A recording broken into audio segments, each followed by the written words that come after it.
Salam damai sejahtera dalam Tuhan kita Yesus Kristus. Shalom, selamat pagi dan semangat pagi. Jumpa kembali dalam renungan pagi kita untuk hari ini, Kamis 17 November tahun 2022.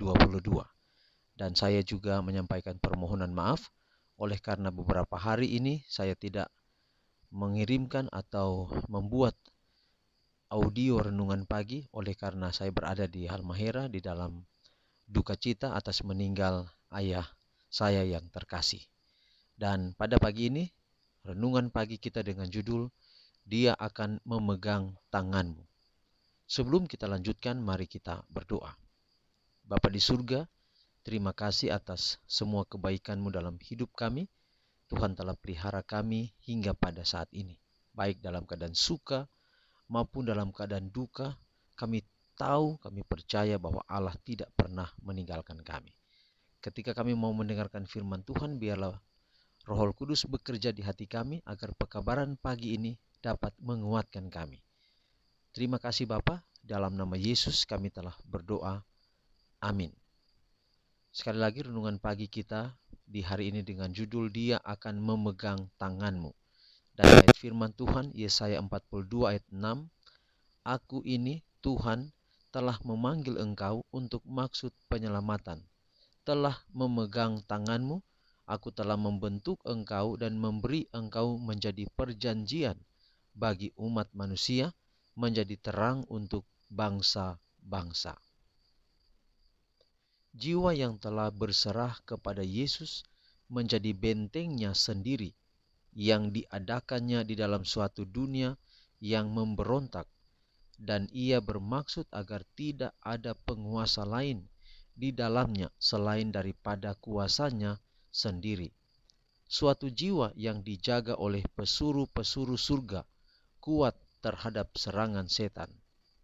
Hidup berhubungan dengan Kristus yang hidup, dan ia akan memegangmu kuat-kuat dengan tangan yang tidak pernah membiarkan pergi.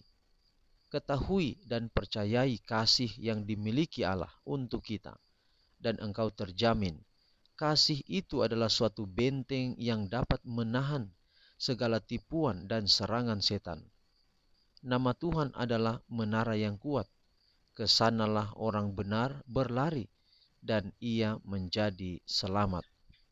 Tidak ada yang seolah-olah lebih tidak berdaya, namun sebenarnya lebih tidak kelihatan daripada jiwa yang merasakan kehampaannya dan sepenuhnya bergantung pada jasa Juru Selamat.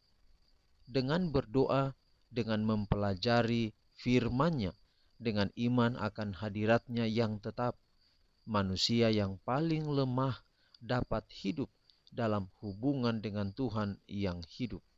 Dan ia akan memegang tangan mereka dan tidak akan pernah melepaskannya. Mereka yang paling diampuni oleh Tuhan akan sangat mengasihinya.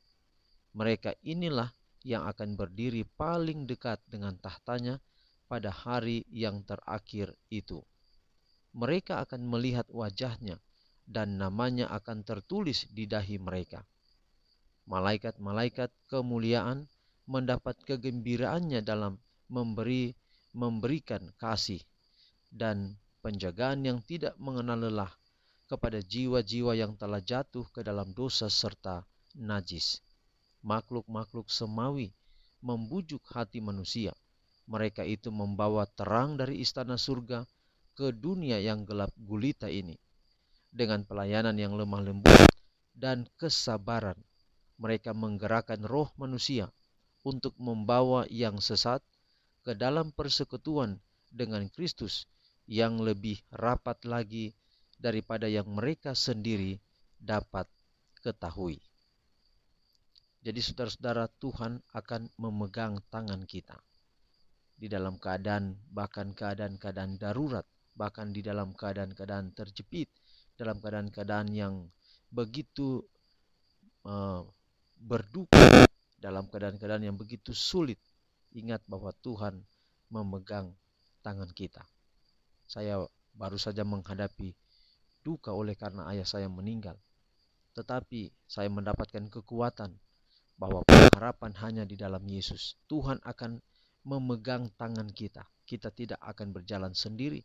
Karena ketika Tuhan mengizinkan itu semua terjadi, Tuhan tidak pernah akan meninggalkan kita. Seperti ayat kita hari ini berkata, Tuhan telah memanggil engkau untuk maksud penyelamatan. Dia telah memegang tangan kita untuk membentuk kita, untuk menjadi perjanjian bagi umat manusia, menjadi terang untuk bangsa-bangsa. Jadi kalau hari ini kita mengerti bahwa Allah begitu menyayangi kita, begitu peduli kepada kita, baiklah, mari kita menjadi berkat bagi dunia ini, di mana saja kita itu berada. Tuhan memberkati pekabaran pagi ini, dapat menjadi berkat dalam hidup kita semua. Mari kita akhiri dalam doa, kita berdoa. Bapa di surga, terima kasih atas pekabaran firman Tuhan yang indah hari ini. Kiranya dapat menguatkan kami, menuntun kami untuk tetap setia kepadamu. Terima kasih Bapa, Engkau dengar doa kami. Ampunilah segala dosa dan kekurangan kami. Kami telah berdoa dalam nama Yesus Tuhan dan Juru Selamat kami. Amin. Demikianlah pekabaran kita di pagi ini. Tuhan berkati kita semua. Shalom.